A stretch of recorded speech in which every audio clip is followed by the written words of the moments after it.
Nekoromo gi machiegni nyinga en George Bati. Bang' jang'ad buche Samson Okongo golo ng'eto mayango ni Garrison Kirima e wuon lo mar kar jot Manjiru moingo jodak 30,000 koro dak kod chuny mokuyo ni mar koro ochom kama idhi dargi kuonde magisebedoe kaka miechgi. Jafom mara Walter Nyambaga no limo kar dak Manjiru kendo loso gi moko kuom jodak mayande onyiewo lope kuondego kendo gede. Kangundo Road, Nairobi, ma en apaya matero e lo manie kar jot Manjiru. Lo malachne en eka 978.5 ka ema doyango ni en mar jasiasa mosenindo Garrison Kirima.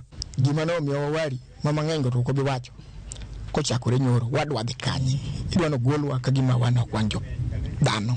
Higni 13 mosekalo kane en pap Mathaga Lare, kata kamano gisani en kama ute ogerie kaka kar bwana kendo moko be pod igero piny maru.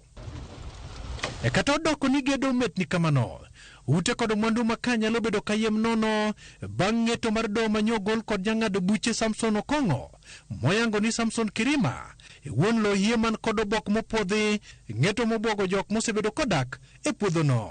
Dhano ok onego timne gima jogi paro ni dwa timo ne jodak manika. Ok inyal wuok ni wuochi gokinyi tiwacho ne ji ni puodho ne mari eka 1,000. Eka 1,000 ne onge mar Kirima. Sincerely speaking before God. Hata mzee Kirima tulikuwa tunamjua na tukuwahi kujua kama hii shamba ni yake. Kuna watu wameanza kuishi hapa 209. Bura maneo makedo makisumu kod jono tiene loji 299 manengo ne gin kod keo mar eka 60 elono kariurok mar saga mar Kamatuto Self Help Group bende ne omako bure loji 1,310 mabende donyo weto oko buchgi. Watimo limbe seche mag migago kendo wayudo Steve Kokuyo malero nene ochopo kae higa mar 2009 bang' nyiewo lo siling 200,000 malachne en 30,60 kendo luoro mar en ni nyal thiche oko kama osegere ute kod kata mana kar loso geche. To Njiru kae magede, Njiru kae matie. Kogolwa mondo kuom an okane kama nyalo dhiye sani chuno ne adok pango ot. Koro chuno mana ne offices manokelo wa kuondegi ama groups manokelo wa kuondegi gin magin gi thuolo ma manyo weg lo mondo gilosgo kata kwanya chudo tuachudi nikech wan ready ma chudo. Ondamo 150 kowuok e apaya ma Kangundo wayudo kweth jodak ochokore kendo giporo wach kama ginyalo so e wigi e wi midhiero mochimo gi ng'ong'o. Koro tok kanyo tagedo 2017 nyaka sani kada kaka koro kawach ni wuok to wuok ni Kirima oloyo kendo koro nego beni wuok ka koro kuma dhiye ema ok wang'eyo nikech koro higni go ng'eny ng'ato kaka an kuma nyalo wuok adhiye koro kane kanitie nikech koro higni go ng'eny to koro pesa be onge kaka nyalo chako wach mar chulo ot.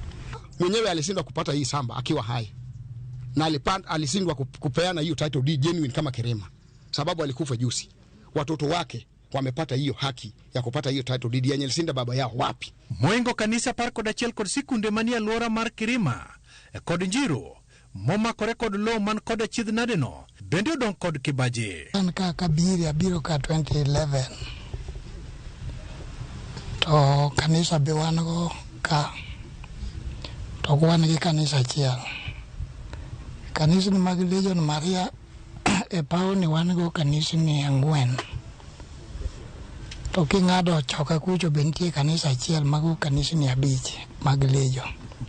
Kanisa mamoko gi be nitie gi ng'eny adieri manitie makende ni wasedhi kode mang'eny to sebed kiwacho ne joka Kirima ni mondo gikel barua to gisegabet ka gionge barua. Jodak wacho ni giyango mana kar yango dhok mane oger kod Garrison e higa mar 1770 kendo mano ne ok nyalo miyo gidar. Venye waliniuzia wakaniambia anza tu kujenga, chenye walinipea ni share certificate. Hiyo ndio kitu niko nayo, hakuna kitu kingine.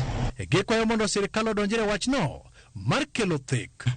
Tunaomba serikali kama serikali ni serikali ya ukweli.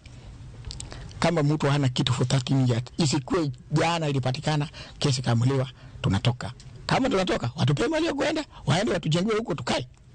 Jokoramogajwang ma en Kariang'udhuk kanyono maja siasa Gerson Kirima ne ogero igni mar 1970 kanyono mabende nyiso nyisi ni ne en kanyono muluongo nyinge kinde manyuola mare koro mako motegno ni jogo modaki lope makwane nyalo chopo 1,000 nyaka dan kata bedo ni bedo matek kaywaruok maka kod kacha pod mienjo.